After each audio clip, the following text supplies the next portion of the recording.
There's a hockey quote from Wayne Gretzky that's become something of a mantra for me: skate to where the puck is going to be, not where it currently is. Applied to our unfolding human journey, it's an elegant metaphor for a shift that's not decades from now, but one that's already underway. Believe it or not, we're beginning a long process of shifting away from a society that profits from people's attention seconds, often at their expense, or profits from a win lose competition at someone's expense, and profits from war at countless people's expense. The toxic attention second economy, the toxic win lose economy, and the toxic war economy may all be said to fall under the same heading: the obsolete, at someone else's expense economy.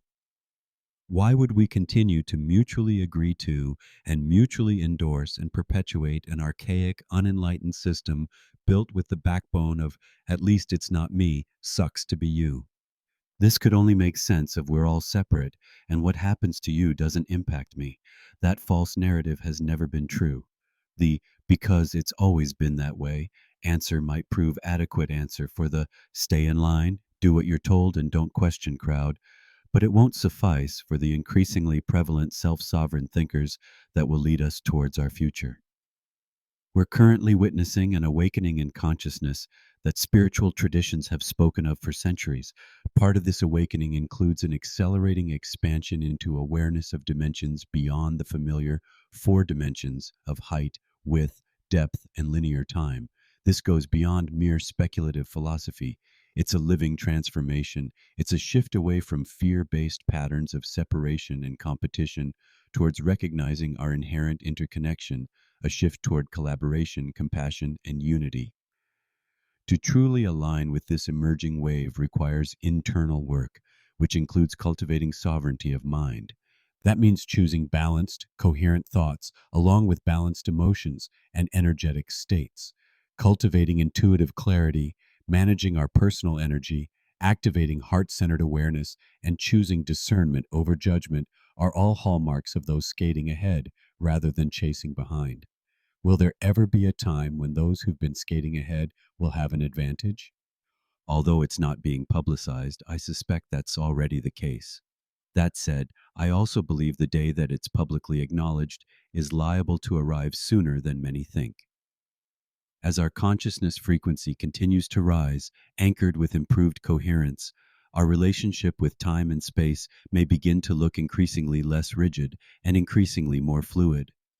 Experiences once labeled as impossible, telepathy, precognitive inspiration, timeline jumping, consciousness influencing matter, etc., are continuing to become less anomalous and more meaningful, increasingly aligning with cutting edge quantum insights as well as ancient spiritual teachings.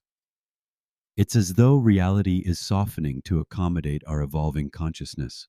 Reality, however, doesn't shift overnight. Collective evolution begins within, one heart, one mind at a time, when individuals do the deep work, embracing their higher dimensional aspects, releasing trauma and limitation, harmonizing their heart and mind, settling into balanced stillness, presence, coherence, and conscious compassion. They become living blueprints for what's possible. This is the group that will show the way, not leaders by decree, but by way of alignment with a new, higher arc of evolution. The fundamental movement we're called to make now is simple, yet seismic, shifting from fear leaning to compassion leaning.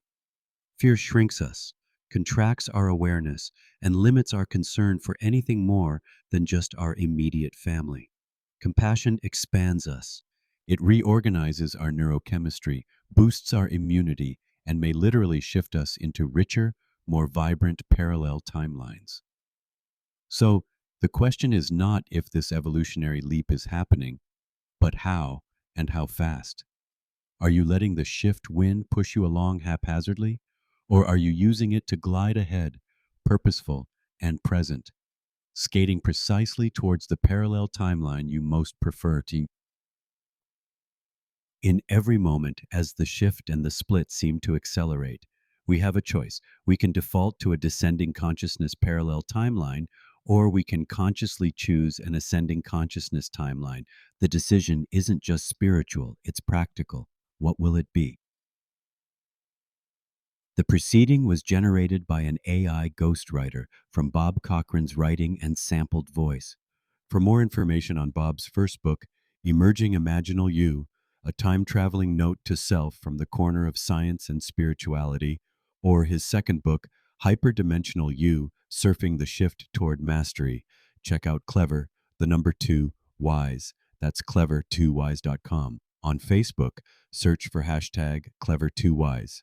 To help this work continue, like and share Bob's YouTube videos, which can be located by searching for at Clever2Wise. To be notified as new videos become available, click subscribe.